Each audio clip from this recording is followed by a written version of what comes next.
తక్కువేమి మనకు రాముడు ఒక్కడుండి వరకు ఇంకేం కావాలి మనకు? తక్కువే ఉంటుందండి, ఆయన ఉంటే చాలు మనకు.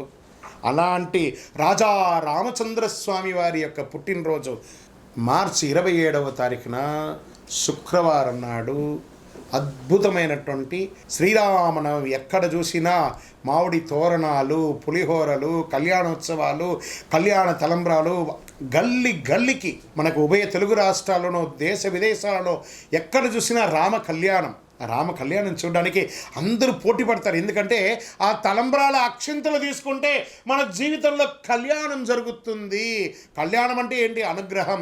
అందుకే తిరుపతి వెంకటేశ్వర స్వామికి నిత్య కళ్యాణోత్సవం, అక్కడ భద్రాద్రిలో నిత్య కళ్యాణోత్సవం ఎక్కడ చూసినా జరుగుతుంది. చూసారా? అలాంటి అద్భుతమైనటువంటి రాజా రామచంద్ర స్వామి వారి యొక్క కళ్యాణోత్సవం చేస్తుంది. మీ జీవితంలో సమస్యలు ఎక్కువయ్యాయా? శాంతి కనిపించడం లేదా? ఈ శ్రీరామనవమి రోజు కళ్యాణంలో పిలవకపోయినా వెళ్ళండి సార్. ఆ కళ్యాణ మంత్రాలు వినండి, ఆ కళ్యాణ అష్టపదులు వినండి, కళ్యాణ అష్టకాలు వినండి, ఆ తలంబ్రాల అక్షింతలు తీసుకోండి, ఆ భోజనం చెయ్యండి.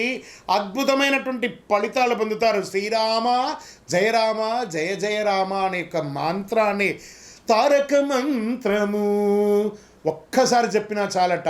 విష్ణు సహస్రనామం మొత్తం చెప్పకపోయినా శ్రీరామ రామ రామేతి రమే రామే మనోరమే సహస్రనామ తత్తుల్యం రామనామ వరానని ఇలా 3 సార్లు చెప్తే సహస్రనామం చేసినంత ఫలితం అంట. అందులోనూ రాజా రామచంద్రస్వామి వారు పుట్టినరోజు ఆయన గుర్తిస్తే ఎంత ఆనందపడతారు కదా ఆయన. ఆ సమయం వచ్చినప్పుడు దేవుడు మన జీవితంలో చక్కటి ఫలితాన్ని ఇస్తుంటాడు. ఏ రకంగా చెప్తాచో, రావణుడు మన అహంకారం, సీతమ్మ మన యొక్క పవిత్రత, హనుమంతుడు మన భక్తి, మనసులో రాక్షసత్వాన్ని జయిస్తే మనమే రాముడు. అలాంటి రాముడికి ఎందుకు కష్టాలు వస్తాయి మనకు? కోపం, అహంకారం, అసూయ, ఇవే మన సమస్యలకు మూలం. రాముడు చెప్పిన పరిష్కారం ఏంటి? సహనంగా ఉండండి, సత్యంగా ఉండండి, ధర్మంగా ఉండండి, ఏకపత్ని వ్రతం ఉండండి. మిత్రుడితో ఎలా ఉండాలో చెప్పాడు, శత్రువుతో ఎలా ఉండాలో చెప్పాడు, భక్తుడితో ఎలా ఉండాలో చెప్పాడు.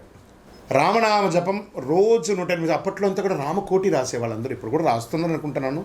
ఎన్నో చోట్ల రామకోటి స్తూపాలన్నీ కూడా వేశారు. సుందరాకాండ ఈరోజు మనం ఏమేం చేయొచ్చు? సుందరాకాండ పారాయణం చేయొచ్చు, పానకం పెట్టచ్చు, చలివేంద్రాలు పెట్టచ్చు, భోజనాలు పెట్టచ్చు, అన్ని రకాలైన చేయొచ్చు.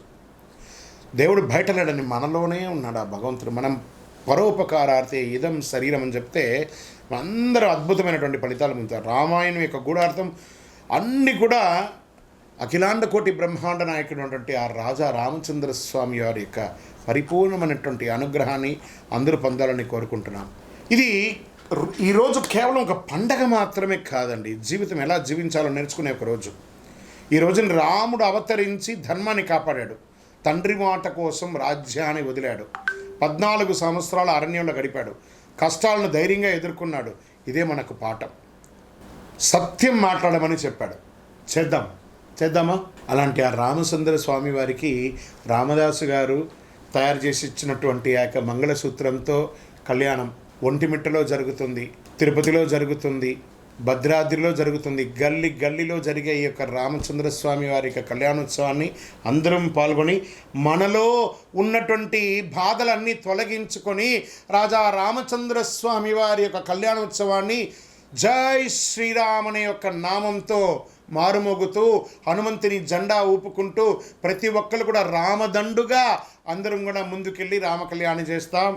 జై శ్రీరామ్.